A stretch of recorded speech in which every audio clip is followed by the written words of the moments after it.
Nors lapkritis tik rudens mėnuo, tačiau jis būna slidžiausias, nes mūsų galvose tai tik ruduo. Sveiki, čia Reidas. Girtas jaunuolis pasikėsino į Klaipėdos ir Debreceno gatvių draugystę, šviesoforinių avarijų ypatybės Klaipėdos gatvėse, pirmojo plikležio pajūryje pamokos. Visos sudužusios mašinos buvo su geromis žieminėmis padangomis. Visą tai netrukus Baltikum televizijos laidoje Reidas. Ką aš apskrities gyventam parodysiu? Savaitės skaičiai. Apie tai Klaipėdos kelių policijos biuro vyresnioji inspektorė Virginija Radivonienė. Per praėjusią savaitę Klaipėdos mieste užregistruota 14 eismo įvykių, iš jų 3 įskaitiniai, kurių metu sužeisti 3 asmenys. Kelių eismo taisyklės pažeidė 182 eismo dalyviai, iš jų 6 vairuotojai transporto priemonės vairavo būdami neblaivūs. Vieną šlapią naktį Taikos prospekto ir Debreceno gatvių sankryžoje Debreceno gatve atlėkęs automobilis Ford Escort buvo laiku nepasuktas į dešinę, užvažiavo ant skiriamosios juostos, ant klombos su našlaitėmis ir atsirėmė į geležinį paminklą simbolizuojantį Klaipėdos ir Debreceno miestų draugystę. Vairuotojas Povilas buvo girtas. Labas rytas. Kur važiavot, ponas? Namo? O kurio gatvėje jūsų namai? Man skirtumas, ta prasme, kodėl jūs dabar čia tiesiai herbą, dabar mūsų draugystės simbolį pataikėt. Toks man ir skirtumas. Matai, sustojom, važiavom. Nesustojat, jūs atsitrenkėt, ponas. Koks važiavom? Galiną čia išmauzojat. Kas išmauzojau, važiavom. Nu išlipk iš mašiną, pažiūrėk, kaip tu sustojai. Daugas, stovom. Normaliai, stovom. Nuviškai. Nu, spėjau. O tai kur tamsos namai, kurioje gatvėje? Nusispėjau, kas tu yra, kas tu žiūrėk. Spėjai sustoti? Ja, probiškas. Ei, tu na... Povilai, viskas tvarkoje yra. Povilai, kaip tu man pasakėjai? Viskas tvarkoje yra, gerai? Aš atsikėliau dėl tavęs viską naktį, senas žmogus. Negoti, Jo, vaikštė čia, kur nereikia. Jo, jis vaikštė, kur O nereikia. tu važinėjai, kur reikia, ne? Teisingai, Povilai. Tu Reidas, Padlas, sakai? aišku, Kol tokių bus, kaip tu žinok, bus ir Reidas, vat kame reikalas. Čia vat jūs problemą tokią sudaro. Pavaryt, Povilai, nevaikiškai. O, malačius. Čia tau. Visas blogumas yra tas, kad 1984 metais gimęs Povilas į alkotesterį įpūtęs 2,84 promilės alkoholio per tą girtumą pamiršo lietuvių kalbą ir kalbėjo neišverčiamų kaimyninės šalies folklorių, svaidėsi šūkiais, keikė valdžią. Ką ten reikia? Kaip ten sakėte? Ne, kaip velnas. tai jeigu tu taip kalbėsiu, tai ką aš įdėsiu televizijoje? Ką aš apskrities gyventam parodysiu? Ponas Povilai. Taip. Kadangi reikia čia įskačykį pasirašyti. Pasirašys. Nu, pasirašyti. Palaikysi? Jo, palaikysiu. Ir dar reikia. Dar kitoj pusėje. Nu, paskui galėsi tą ženklą parodyti, gerai? Ei, tu vairuotojai, kad esi p***da, toliau net to zaibė. Kodėl tądien pasigėrė Povilas, lieka neaišku. Buvo antradienis, gal žmogus nuoskaudas aplaistė, kad nesugebėjo atlikti savo automobilio techninės apžiūros. Gal ir taip, bet dabar Povilui automobilis bus nereikalingas ilgam, gal kokiems 3 metams. Tokia tad vieno nedraugiško akto istorija. Akto, kuriuo pasikasinta į amžiną 2 miestų Klaipėdos ir Debreceno draugystę. Visos avarijos keliasi į naktį, tamsų paros metą. Kelyje Šilutė prie išvažiavimo iš Dituvos sodų susidūrė Škoda ir Audi. Škodos vairuotojai pasirodė, kad nedegė vienas Audi žibintas, todėl jis lysdamas iš šalutinio kelio nepamatė Audi. Pravažiavo nuo čia, čia, vieną pravažiavo, jis iš paskos važiavo ir nespėjo. Kas dėl nesutarimų, koks problemas? Nežinau. Nu nieko, reikia įsiaiškinti. Man atrodo, kad nedegė lempos po šitą mašiną. Aš nepamačiau, nes iš tos pusės važiavo automobilis. Aš praleidau. Avarijas priežastis ir toks. Jūs išvažiuojate iš šalutinio kelio. Na, brangiems ekspertams nustačius, kad nedegė vienas Audi žibintas, šios vairuotojas būtų nubaustas 20 ar 40 litų bauda už lemputės nepriežiūrą. Tačiau Škoda vis tiek liktų kalta dėl avarijos. Kai apie tai buvo pakalbėta, mašinos patrauktos ir užpildytos eismo įvykių deklaracijos. Tuo pačiu metu šlapiame mieste Smiltelės ir Šilutės plento sankryžoje sunkiasvoris sunkvežimis nulupa BMW kapotą. Mašina po avarijos atrodė baisiai, nors mergiotės buvusios automobilyje išsigąsti nespėjo. Laukiam žalios šviesos, kad važiuotume į degalinę, užsipirkti kuro Tik pradėjom žaliai užsidegus judėti ir mus atsitrenkė. Atsitrenkė? Taip. Bet jūs važiavo tiesiai, stovėjot pirmoji juostoje, kai priklauso toj vietoje, taip? Kas kaltas? Sunkvežimis. O jisai sutinka su kalte? Jisai pirmas sutiko, tik išlipo, sako, aš sutinku, aš važiavau, bet po to po 15 minučių atvažiavo kažkokie žmonės, sako, aš viską mačiau, jūs važiavot per geltoną. A, šitkai. A, supratau. Tai koks jums dega šviesoforas, sakykit? Mirksinti žalia. Mirksinti žalia? Ir per geltoną, čia jau geltoną buvo. Nu, geltona yra draudžiama, žinokit, kaip bebūtų. Draudžiamas signalas, geltonas yra. Bet jau žalį baigės tik šviesti ir geltoną, o šios sankryžą buvo. Ir man va į patį galą čia šitas, va. Mergelikė, kur parodykit? Kur trenkasi? O, šūkis yra, va. Taigi kas kaltas dėl avarijos? Neaišku, atvažiuos policija ir incidento dalyviams bus išaiškintos navigacinių šviesų reikšmės šiuolaikinėje Uostamiesčio sankryžoje. Aš suprantu, jisai atvažiavo per geltoną, iš žalios į geltoną, viskas. Bet iš čia pradėti važiuoti ant geltonos, raudonos ir davažiuoti iki sankryžos vidurio, nu nespėsi. Tai tu turi tada įsibėgėti nesustojęs. O jūs stovėjote? O tu stovėjai, ne? Nu, vat istorijos pabaiga gražuolės. Mėly žiūrovai, jūs supratote teisingai, sunkvežimis negalėjo gauti, kad yra rato galas sankryžos gale, nes į sankryžą įvažiavo jau degant draudžiamam šviesoforo signalui. Aišku, ta šlapia tamsa irgi pakoregavo matomumą, juk mergičkos nebūtų polusios po griozdo ratais. Aišku, kad nebūtų. Smiltės pylimo gatvėje susiglaudė Audi ir Nissan Note. Tarp incidento dalyvių kilo diskusija dėl avarijos kaltininko. Jinai važiavo, kur vat... Nu, kokią mašiną aš parodysiu. Nu gerai, ne, filmuosim. Nu, aš kur Passatas. Va, kur Passatas. Kur Passatas, taip. Važiavau čia ir jinai reikiavo sankryžą ir mane nustumė ir aš į bordiūrą dar trenkiausi. Sankryžą iš antros jinai į pirmą reikiavosi. Ir kas nesutinka su kalte? Nu jinai. Jinai sankryžą iš antros. Bet jūs pirmojose buvo? Jo. Ir mane nustumė jinai į bordiūrą netgi. Ir tu pasikeitė ratą, dabar viskas tvarko, jo? O, pas ją net šonas. Galas net netrenkia. Matau, šonas. Labą dieną. A policijos lauksit? Kodėl? Todėl, kad aš nekalta, o berniukai aiškina, kad aš kalta. Bet kad jie važiavo pirmojose, jūs rikiavotės? Kodėl aš rikiavausi? Aš nesirikiavau. Ar matėt posūkį? Ar jūs matėt posūkį, kad aš rodau ir rikiuojusi? Jūs mane nustumė. Jūs į mane įpuolėte. Nu gerai, rodykit, kur žymės yra. Kaip aš jūs nustumiau. Man nereikia niekur rikiuotis. Bet jūs lauksit policijos vis tiek, nes matot, žymės rodo, jisai negalėjo bordiūros važiuoti šitas vaikinas. Aš negalėjau. Man šonas įlenktas, o jums ne galas, o šonas, pažiūrėkit. Jūs kasko draudimą turit? Aš turiu kasko draudimą ir lauksiu iš tikrųjų. Lauksit policijos? Aš važiavau tiesiai antrą juostą, kur aš reikiavausi. Ir jis man pradeda aiškinti, kad aš reikiavausi ties posūkiu. Nu, nesąmonė, kad aš reikiavausi ties posūkiu. Važiavau antrą juostą. Automobiliai iš įvykio vietos patraukti, tad kaip reikia nustatyti, kas kaltas. Kai atvažiuos pareigūnai, jiems pagal apgadinimų pobūdį taps aišku, kad neteisingai reikotųsi automobilio Nissan. Nes nesunku patikėti, kad Audi pusę ratų būtų važiavęs šaligatviu. Šeštadienį prie Žardės žiedo jau Taikos prospekte į Audi TT galą įlėkė šeiminės problemas sprendęs bei girtas vairavęs Hyundai Accent vairuotojas. Taip ir buvo, iš Lietuvo važiavau. Aha. Baistagiai trenkėsi ir viskas, ir vyriškis norėjo bėgti. Iš pradžių siūlė pinigėlius, bet sakiau, kad nesutinku. Aha. Bet jūs atvažiavote antrą juostą? Aš normaliai iš Lietuvo važiavau. Aha. Ir buvo toks smūgis, nes prakirto man padangą ir ratai tiesiog pradėjo. Supratau. Nu ir ką, vyriškis labai girtas? Girtas, teisinas, kad skiriasi su žmonais, turi daug problemų, bet tai... Nu tai tos problemas, sakau, su žmona ir sprendžia, ne su jumi, teisingai? Jis sprendė važiuodamas. Negana to, kad korėjietiško automobilio vairuotojas pripūtė 3,29 promilės alkoholio, jis, Jovitai, Telšių savivaldybės darbuotojai pasiūlė 10 000 litų, kad ši nekviestų policijos.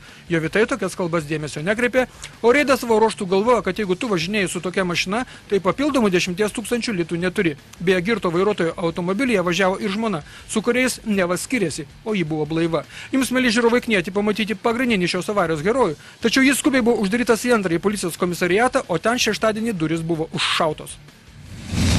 Ši avarija blaiva, bet labai apmaudi. Priežastis – vairavimo patirties stoka. Šios mašinos nevaikiškai sudužo šeštadienio vakarą, kai Vingio ir Smiltelės gatvių sankryžoje jaunutė ir neseniai vairavimo pažymėjimą gavusi automobilio Honda Civic vairuotoja, sukdama į kairę nepraleido tiesiai skriejusio automobilio BMW. Civico vairuotojai vaizdą užstojo iš priekio taip pat kairien iš antros juostos sukęs transportas. Vienok labai drąsu sukti kairien, kai nesimato, kas dedasi kitoje eismo juostoje, priekyje, o iš ten parskriejo BMW taip pat vairuojamas merginos. Kadangi aplinkybės aiškios, visi sveiki ir blaivus, civilinės atsakomybės draudimai ir techninės apžiūros galioja, tai puolė žmonės eismo įvykių deklaracijas pildyti. Šio incidento dalyviai tokie jauni, kad turbūt nepamena tų laikų, kai ši sankryža buvo avaringiausia mieste. Tai vienintelė sankryža šalyje, kurios šviesoforas buvo paduotas į teismą ir nuteistas pagal nuopelnus. Dabar reklama. Čia jos laikas mūsų televizijos eteryje, o po jos toliau laidoje matysite. Pirmosios plikledžio pamokos pajūrė, kaip visada skaudžios. Ant mokyklos gatvės viaduko sudužo taksi automobilis, po to jį trenkėsi Kia. O pravažiavus tiltą per Danę virto Mercedesas, vėliau apvirto krovininis Fordas, o į kitą paslydusi Mercedesą sudužo Renault. Kretingos rajone žuvo pėstysis. Visą tai ir dar daugiau jau po reklamos.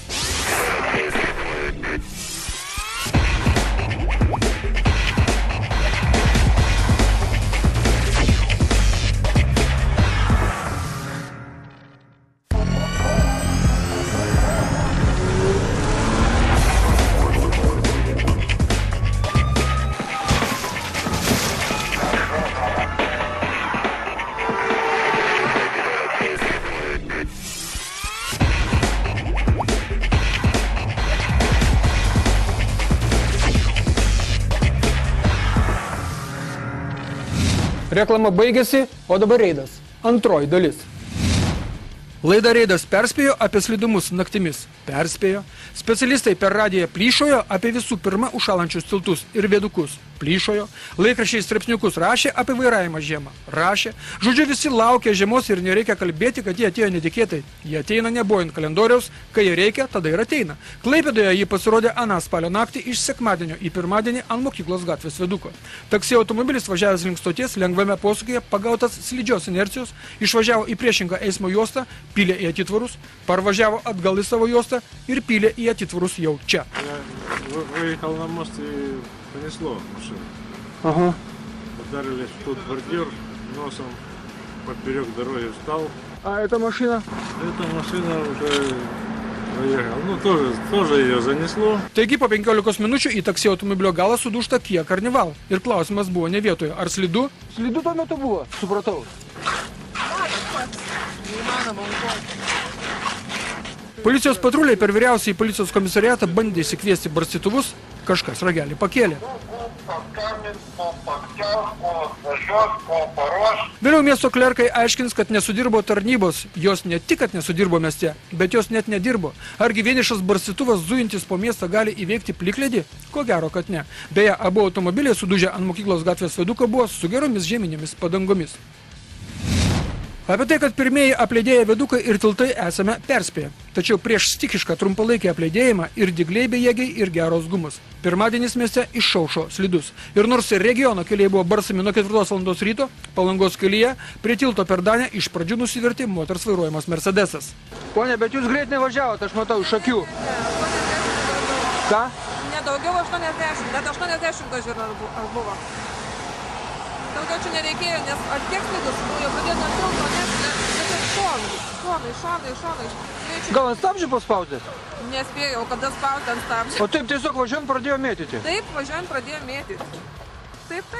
Padangos jūsų padorios pakankamai? Padus. Nu, reikia priprasti iš tikrųjų. Reikia pratintis mums dabar visiems. O vėliau ir krovininis Fordas. Nuo 4 ryto, žinokit, sako, barsė. Šitą.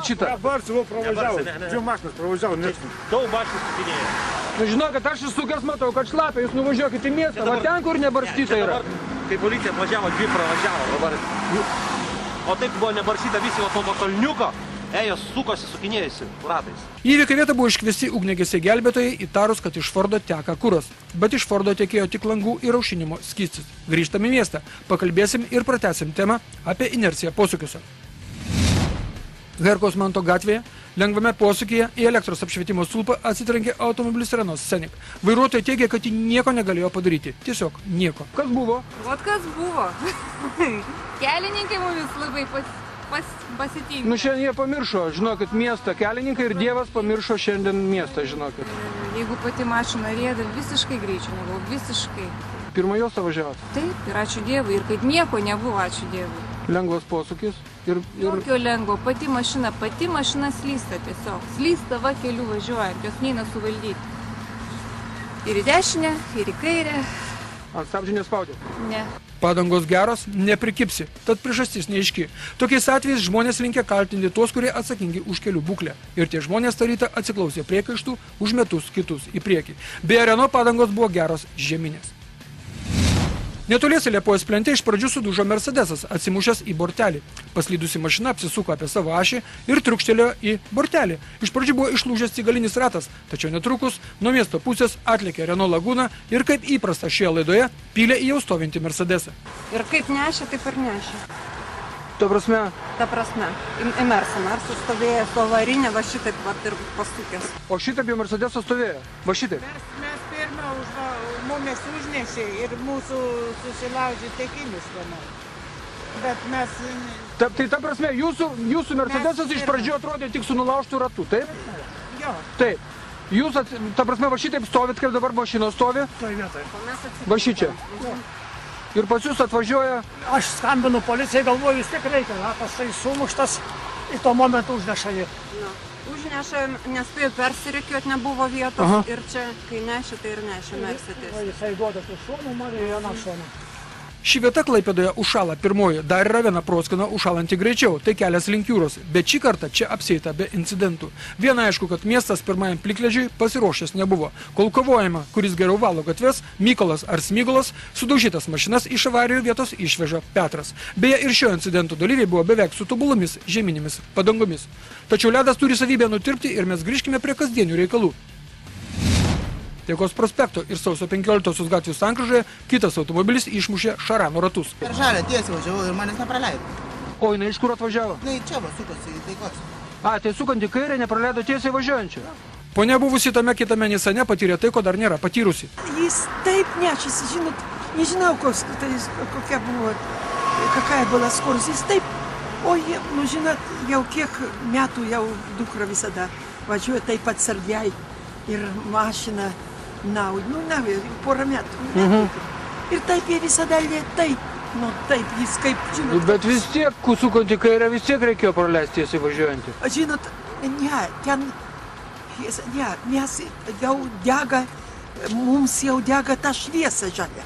Žalia? Taip, ašgi matau viską, man žinot, pasidarė nesbloga, todėl kad žiūriu, kad mes turim pravažiuoti.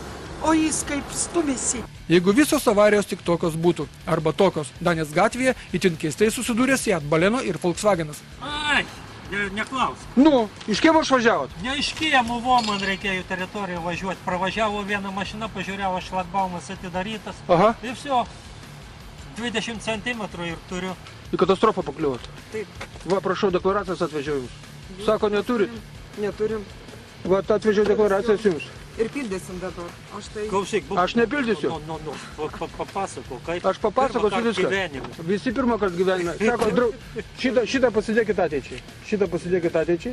Gerai, o šitą paaiškinsiu dabar. O mes turim vieną pildyti? Taip, vieną, čia yra kalkinis popierius. Kas yra svarbiausia pildant eismo įvykių deklaracijas? Žinoti, kas esi, kokią mašiną vairuoji, dar būtų gerai, kad kaltininkas 2 parašus deklaracijos apačioje padėtų. Kitas vairuotojas vieną. Dalinam popierių į 2 dalis ir skirstomės, jeigu skirstosi. Deja, praėjusią savaitę kai kurie incidentai įvykę mūsų krašto keliuose buvo tragiški. Kretingos rajone Vidmantų gyvenvietėje, neapšviestoje kelio Šiauliai Palanga ir Žibalių gatvės sankryžoje po automobilio Seat Toledo ratais žuvo vyriškis. Važiavau tiesiog į kelią ir man prieš mašiną išbėgo žmogus į kelią, be atšvais, be nieko nemačiau. 32 metų Kretingos rajono gyventoja tik prieš parą nusipirkus šį automobilį buvo blaiva, žuvęs 52 metų Vidmantų gyventojas buvo apsirengęs tamsiais rūbais, jis ėjo be atšvaitų. Kol kas tragedija daugiau komentarų nereikalaujanti. Kretingos rajono policijos komisariate dėl šio tragiško įvykio pradėtas ikiteisminis tyrimas. Kretingos rajono keliuose nuo metų pradžios jau žuvo 6 žmonės. filmuoja reido reporteriai. Mums patinka ši rubrika, jums joje užfiksuotiems nelabai, nes bet koks neteisingas veiksmas turi atoveiksmį, ypač jeigu matosi valstybiniai numeriai. Lenkti prieš pėsčiųjų perėją yra negražu ir tai yra baudžiama, kaip negalima lenkti per šonus. Štai Vilnius, Rasų gatvė. O jeigu automobilio, iš kurio yra filmuojama vairuotojas, būtų paspaudęs pedalą, kur būtų pasidėjęs šis motociklas, turbūt būtų įlipęs galan. Grįžtame į Klaipėdą. Čia reido draugas Klausas filmuoja itin įžūlų Opel Astros vairuotojo elgesį. Tas nardo po Taikos prospektą, kai dega vienas topas, be posūkių. Žardė žiedė bando pakirsti transporterį, tas nepasiduoda, o Astra susigėdusi tai iš žiedo su degančiu posūkiu išvažiuoja. O toliau dar gražiau, Jūrininko prospekte visi, kokie 4 mauna per geltoną, o mūsų heroja Opel Astra net per raudoną šviesoforo signalą. Komisaras laukia komisaras. Tačiau grįžkime į Taikos prospektą. Čia fiksuojami 2 pažeidimai vienu metu ir vairuotojas kalbantis telefonu ir kėglis bėgantis per kelią. Keliamės į Kėdainius. Čia agrarinėme krašte daug visokios technikos važinėja, tačiau jokios kelių eismo taisyklės nesuteikia teisės lenkti tą techniką, tarkim, ant tiltų. Važiavimas skirtus ištisinę liniją kelyje į Šilutę nuo Jakubžiedo link Rimkų jau yra įprastas reiškinys. O čia yra situacija, už kurią žmonės nekenčia vienos markės automobilių. Liepų gatvėje. Visi žmonės kaip žmonės suka į Šiaurės prospektą, tačiau atsiranda, kurie tai daro iš pirmos juostos. Eisi žmogau pas komisarą, nes tamsus valstybiniai numeriai yra. Mūsų adresas reidas 2002@gmail.com ir linkime nesinervuoti transporto kamščiuose. Taigi, ką mes sužinojame šioje laidoje? Kad kai neveža padangos vairuojant, reikia keisti mąstymą važiuojant. Būkite aplankyti. Sudiev.